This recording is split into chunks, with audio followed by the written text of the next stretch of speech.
I'm going to talk about how I improved organization by using just these 12 rules, and I believe these will help you improve organization for yourself too. And my first rule is simple is better than complex. You don't want to have an over complex system, over complicated system. You don't want to have it where it's like, okay, orange means this, blue means this, polka dot means this, stripes means this. If it's oval, it goes over here. If it's circle, it goes over here. And then you have all these different things and you write them all down, you put them on a spreadsheet and you're looking at it and you get overwhelmed because there's so many things there. And so you don't want to have a system like that. You want to keep it very simple. And matter of fact, you want to try to figure out how you can make it simple for different sections or different things and really break it down so you don't have all these different things at once. So where you look at it, you see like 1,000 things up on a chart or on a wall, or you just have so many things to remember that eventually you just get frustrated by it because of the fact that you think you knew where stuff was. You think you put this in, this is where that is, but you don't remember this part or don't remember that part. And so you don't want to get to that point. You want to keep things very simple because that's going to make it easier for you to follow, easier for you to complete, and easier for you to accomplish your organization goals. And the next rule is going to be you just want to do one category, one type of thing. You don't want to try to do everything at once. It's really hard to do that. And with ADHD, you're going to have kind of a whole lot of trouble even going to try to do everything at once. Doing one thing is just hard enough. And when you're trying to organize multiple different sections, it's going to result in you going, okay, I'm going to go over here and organize this, and then go to here and organize that a little bit, and then go to this other thing, organize this, and you're not going to get a whole bunch done, and you're not going to be able to see a whole lot of progress going on as you're trying to organize like 15 things at once. You want to choose like socks or shirts or pants or pots and pans or books or whatever you have in different categories. Choose one type of thing so you can focus on that one and go ahead, start it and get through that one thing. And then when you finish, you feel like, okay, I've accomplished this one thing. This thing is done, complete. I do not have to worry about it anymore. And then you can move on to the next thing. And so it's just going to make things much more simple, much easier for you because you know that this is the only thing you're worried about at the time. And you may be wondering, well, I have a goal of organizing all of this stuff and finishing all of this stuff for my major goal to be organized in my home. And that's okay, because when you go through and you do a little bit at a time and then you're making progress a little bit at a time, you can still reach that major goal. You're just doing it in sections. You're just simplifying it down to do one thing at a time. And that's how major projects are done anyway. If you ever do a major project in school, at a group project, or just, a research paper, or you're at a job, you have a project for work to do, it's always going to be little steps to get to the big step. So you may do a certain part and then go review that and then come back and make changes and then eventually go on to the next step. So this is basically the same thing, the same process as that. And the next rule is going to be stick to one area at a time and organize one area at a time. You don't want to be going through your house or apartment and organizing the living room, the kitchen, the bedroom, all at the same time. It's going to make things a lot harder for you because you're going to be going from one room to the next room to the next room, organize a little bit in each room and never really getting done with any of the rooms, or it's just going to take you a much longer time to accomplish your goal of organizing that whole apartment or whole house. So you want to choose one section, one thing. Now you can even choose a section of a room like, hey, I want to organize the left wall or the right wall or the closet or just this section of the wall, even to like, hey, I'm going to organize this one little section, maybe the bookcase over here, one area at a time, because you want to be able to completely focus on the area, make sure you've got it all done before moving on to the next one. And so as you do this, every time you finish a section, you're going to be able to look at that and say, okay, wow, I've got that all done and finished, and I'm moving forward. I'm making progress towards the eventual goal of getting this room organized. I can't believe I got my closet organized. I can't believe I got the bookcase organized. And now all I have to do is finish these little other section over here, and I should be done and complete with everything. And you can look at your whole room when you're done and say, I have completed that whole room. It took a while for me to do it. It took different sections for me to do it, but I still got the job done. And the next rule is be proud of your own personal hacks. This may be something you have discovered that you know that works for you, that you've used a lot, and it just is the most awesome hack that you have. But then you look at some expert or a magazine or whatever and say, okay, this is the way to do it. This way works perfect every time. And you decide, well, okay, I'm not going to use my own personal hack now because this is the way I'm supposed to do it. That doesn't matter to an extent, right? Because if it helps you and you get to the same goal, it doesn't matter if someone else tells you, hey, this is the way that everyone else does it. But we're not talking about everyone else. We're talking about you. And if you have found a personal hack of yours that works, keep using that hack. It's really frustrating if you're like, hey, I've got this awesome hack. I know it saves me time. I know that it helps me get throughout the day. And then someone comes along and says, no one else does it like that. This is obviously not the right way to do this, but you know that this works for you. Keep using it. Whatever helps you to organize better, whatever helps you to declutter better. Don't let someone tell you that, hey, that's wrong. It doesn't help me at all. It doesn't help you at all. You should really be doing it another way. If it works and it helps you and you know that you can use it to get to the goal that you want to get to, then keep using it. Or you may hear something that someone told you and thought, maybe, that's a good idea. I want to go ahead and try that. And you try it. And then not only do you think it's a good idea, but you find another way to even enhance it even further. And that thing is just awesome for helping you. Then that is very cool.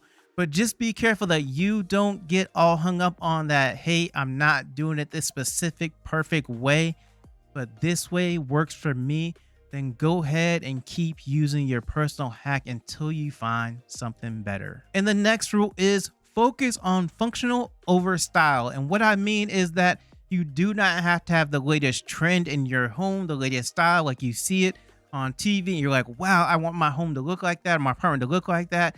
It's all cool. The style's great. It's on trend.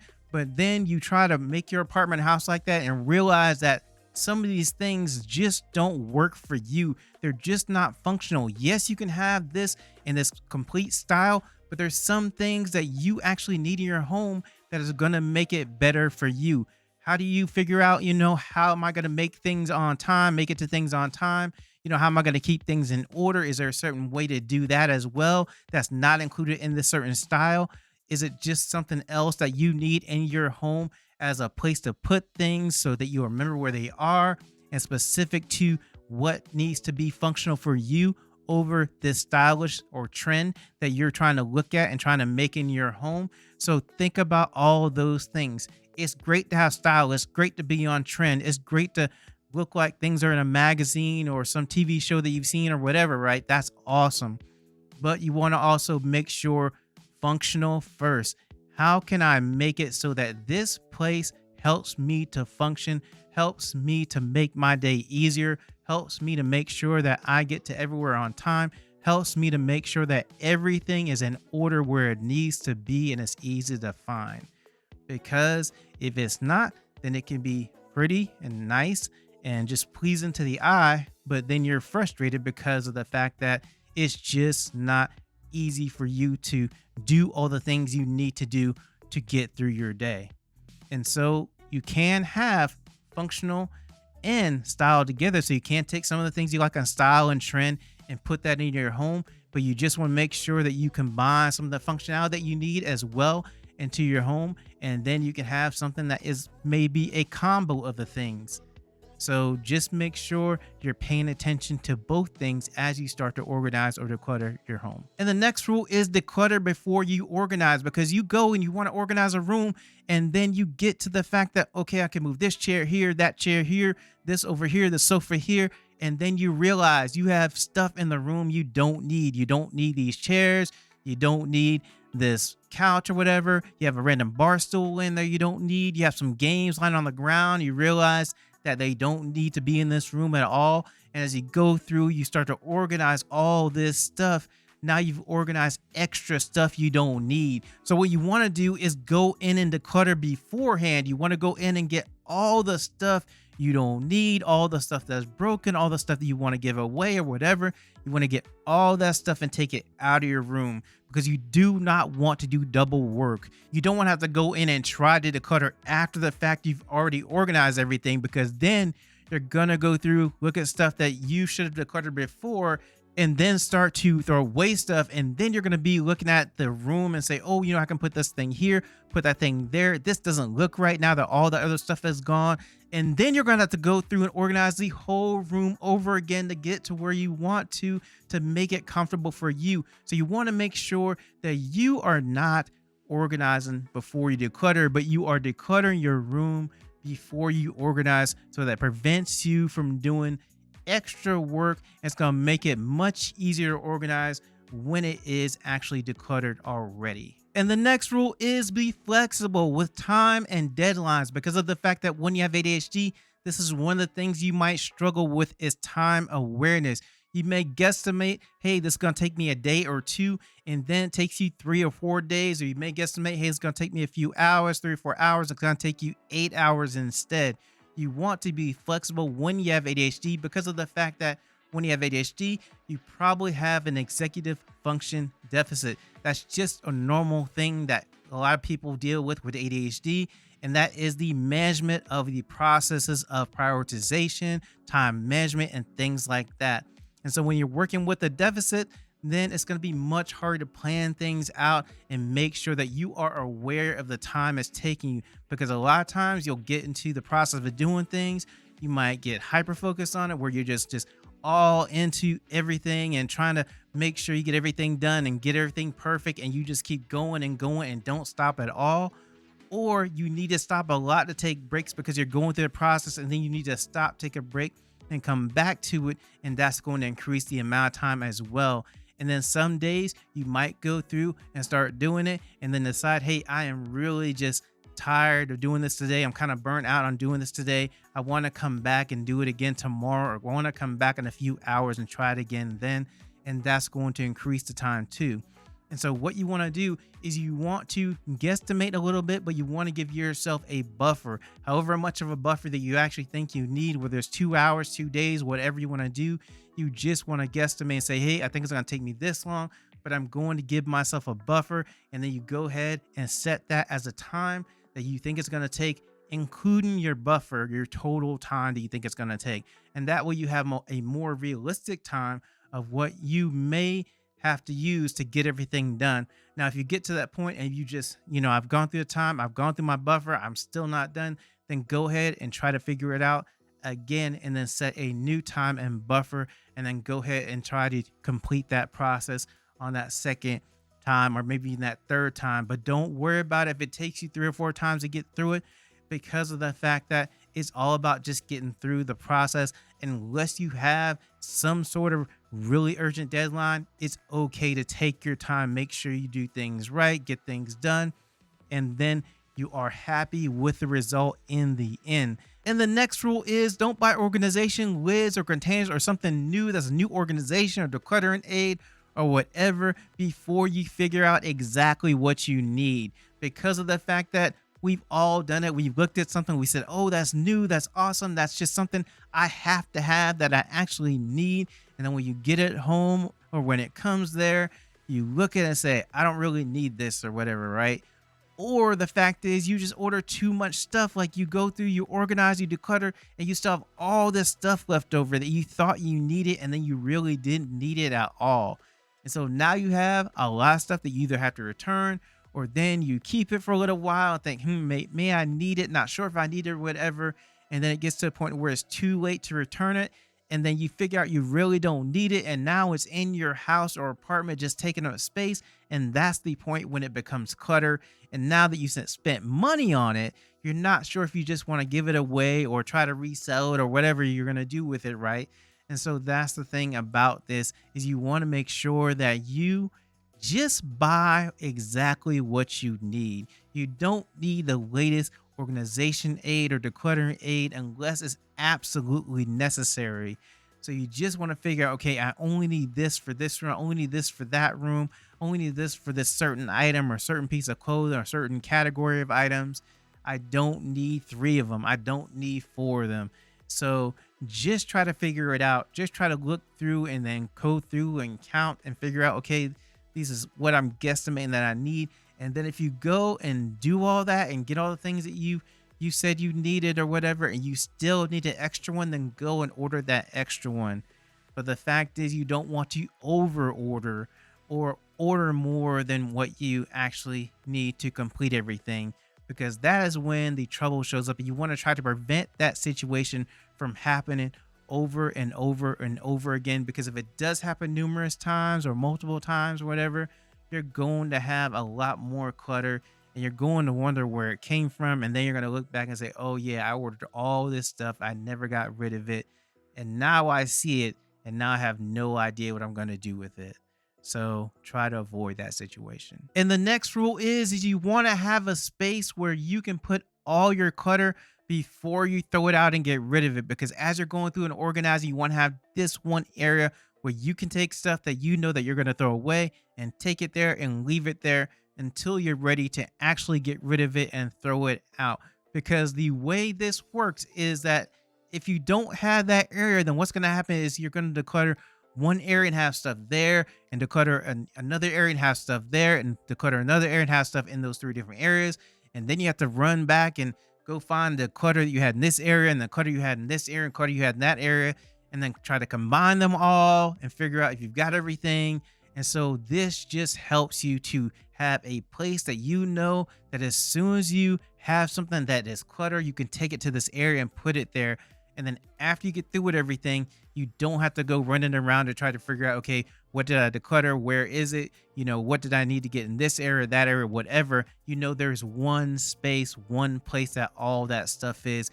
And then you can go through and review it and then really decide what you really need to throw away and what you might not want to throw away because you just remembered it goes to this thing, it goes to that thing, and I may actually need that thing coming up here in a few days. And so I was looking for it, and I finally remembered what it went to. And so those are things you might want to keep. But other stuff that's in this area, you want to go ahead and look at and say, okay, I can get rid of that, get rid of that, get rid of that. And you don't have to go all over your apartment or house trying to figure out where everything is that you've decluttered and how you're going to get it all together in one place, or just the back and forth of, hey, I'm going to go and get the stuff from this area, take it out to the trash can or whatever, and then come back in and go to the next area and then go through that whole process, not just once, but multiple times as you go to one area and this area and that area. And the next rule is make sure you know your goal for why you're organizing, whether it is you just moved and you want to go ahead and organize your apartment or house, or you may have people coming over and you're like, hey, I have to have this party or whatever, and I know this get together, I know I need to make sure there's enough space in this area, and there's just not enough space right now, so I have to get rid of some stuff and organize it a certain way so that all works out. Or you're just like, hey, it's spring cleaning time, I need to go ahead and try to figure out what I'm going to get rid of. Whatever the case is, whatever you need to organize it for, you need to know that this is the reason why I'm doing this, because it's going to help you stay on track, because of the fact that when you're feeling a little demotivated and you're like, why am I doing this? Why am I putting myself through all this to try to get this room organized and decluttered? Then you'll be able to look back and say, okay, this is the reason. This is why I want to do this. This is why I want to get this done. Because if you don't know that reason, then it's really hard to keep yourself motivated to kind of reach your goal if you just don't have a reason to do it. So you need to know that before you start to declutter, before you start to organize. So it is something you can look at and say, okay, if I just reach this, my goal is this. So I need to keep going. I need to keep making progress towards it so that I can eventually accomplish that goal and get it done. Especially if you have a deadline of a specific time, you have to absolutely have it done because an event's coming up and you have to have it done by the start of that event, by the start of this certain time. And so if it's that case, then that's going to be a motivating factor for you, especially when you get closer to that deadline. Then you start getting more motivated because you know it's coming up and you know that you can't miss it at the time. And so that's going to motivate you to keep going. You always have something to look back on so that it can keep you going forward, taking that next step until you reach your final goal. And the next rule is don't bring junk mail or keep junk mail in your home, because of the fact that when you get junk mail, it has a tendency to sit on a desk or a table, and that just piles up and keeps piling up. And then you keep having this big pile of junk mail that you have to go through and try to figure out, okay, what's good? What do I need? What don't I need? What can I throw away? What do I really need to keep? And you have it all just all spread over, right? And so you don't want that to happen. You don't want that to be the case. So as soon as you pick it up from the mailbox and realize it's junk mail, go ahead, actually have a trash can by your door as you come in and just throw it in there if you can. Or as you get to your kitchen, wherever your trash can is, and make sure you go there and throw it away so it doesn't end up on your desk or doesn't end up, on a table somewhere. Because what happens is if you do not get rid of it, then things can hide under junk mail. You might miss out on a bill that you need to pay, and because of the fact it's buried under some junk mail, you just didn't see it, or it was in the junk mail, within it, and you had junk mail around it, and you brought it in, laid the junk mail down, and then you just never realized that bill was in there. Or it could be something important that's under the junk mail that you just didn't see, and it's time sensitive. Like maybe you won concert tickets from a radio station or whatever, and you're waiting for them or whatever, and then they get there, but you don't realize they're under this junk mail, and then you end up missing the concert because of the fact that you didn't know, because it's under the junk mail. It came with all the junk mail, and it's in that. So that's an extreme example, but it's just the point of that it just takes up so much space. It creates clutter, and you want to have less clutter in your home. You want to make sure that you have as little clutter as you can. And if you can prevent it by just making sure that when you see that junk mail, you go ahead and get rid of it immediately. So that's going to make sure that you have less junk mail and hopefully no junk mail in your home. And the next rule is keep a record of your progress. Somehow you want to document it somehow, whether that's a video or pictures, before and after pictures, or maybe you just write it down somewhere. Whatever you need to do, you need to have some way to keep up with your progress, and make sure to have something you can look back on and say, wow, I did a lot. I started here, but now I'm here. I went through all this, and I've decluttered all this, I've organized all this, and this is how much I've actually done and completed. And so this is a really good thing because it's motivating when you have completed something and you go back and look at where it started and where you are now. It's just going to show you how much of the process you've got done, or if you're completely done, how you went through and the challenges you may have had. And you remember all the victories you had, remember all the things that you may not have known at the time that you found a solution for. All those things can be just looked at in a picture or a video, and it brings back those memories. You can look back and say, oh wow, this is where I started, this is where I ended, and that process went really well. Or I went that process, I know better how to do it now, and now I can go ahead and start the next part of this project that I'm trying to do with organizing and decluttering. But it just makes it so you have a record and memory of everything that you've gone through, and everything that you've accomplished, and everything that really makes you just feel good because you finally reached that goal that you have always wanted to reach. Now, this is not the only video I have on these kind of things. I do have a video that goes over 14 big mistakes you don't want to make after you declutter with ADHD. You want to watch out for these, and I go over them, and I also give you solutions about how you can solve them so they do not happen to you, and you can actually go through and accomplish your goal